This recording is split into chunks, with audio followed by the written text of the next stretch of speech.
Bonjour, donc bienvenue dans cette deuxième chronique d'une émission totalement improvisée et qui pourrait s'intituler Grèce ou marre de l'enfumage médiatique.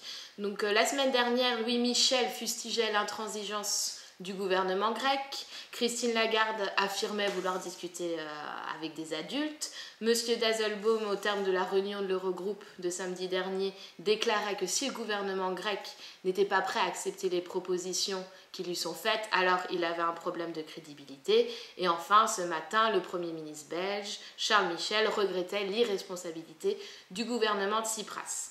Donc au-delà de nous mettre franchement en colère et de gâcher nos belles après-midi ensoleillées, déjà qu'en Belgique on n'en a pas des masses, ces commentaires appellent quand même à quelques réactions et surtout à des rappels des faits. Primo, donc depuis son arrivée au pouvoir, le gouvernement grec a fait de nombreuses concessions et a cédé sur de nombreux points par rapport au programme anti-austérité pour lequel il a été élu.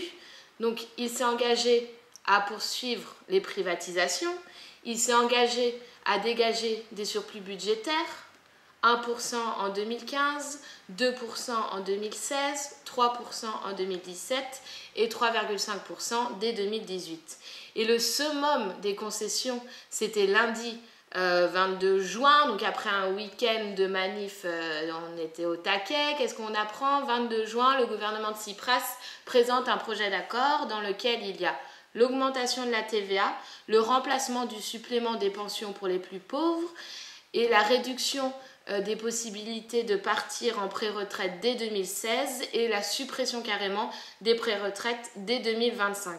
Alors franchement, les fameuses lignes rouges brandies depuis des semaines par le gouvernement grec, là c'était juste ciao bye bye les gars. Donc nous, on pensait que emballer c'était peser, et ben non, coup de théâtre. Les créanciers ont rejeté cette proposition du gouvernement de Tsipras parce que les institutions en fait en ont jamais assez. Donc franchement, qui est entêté et intransigeant? Deuxièmement, la dernière tranche du deuxième plan de sauvetage, soi-disant du plan d'aide de la Troïka, c'est une tranche qui s'élève à 7,2 milliards d'euros et cette tranche-là, en fait, elle n'a jamais été versée à la Grèce et la Grèce l'attend depuis août 2014 et depuis ce mois d'août 2014, la Grèce a déjà remboursé 17 milliards d'euros en principal et en intérêt alors qu'elle a reçu aucune contrepartie en retour, aucun financement extérieur.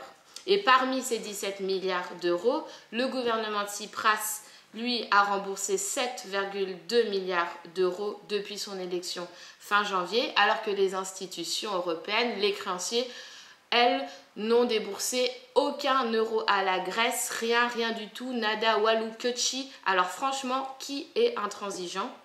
Tertio, les institutions européennes s'obstinent à réclamer la mise en œuvre de politiques qui ne marchent pas, qui ne fonctionnent pas et en plus qui sont contre-productives. On le redit, on le crie haut et fort et s'il faut le répéter encore 10 000 fois, on le répétera 10 000 fois. En 5 ans, la Grèce a perdu 25% de son PIB. Son taux de chômage a triplé. Aujourd'hui, il atteint 27%, 60% chez les jeunes, 72% chez les femmes.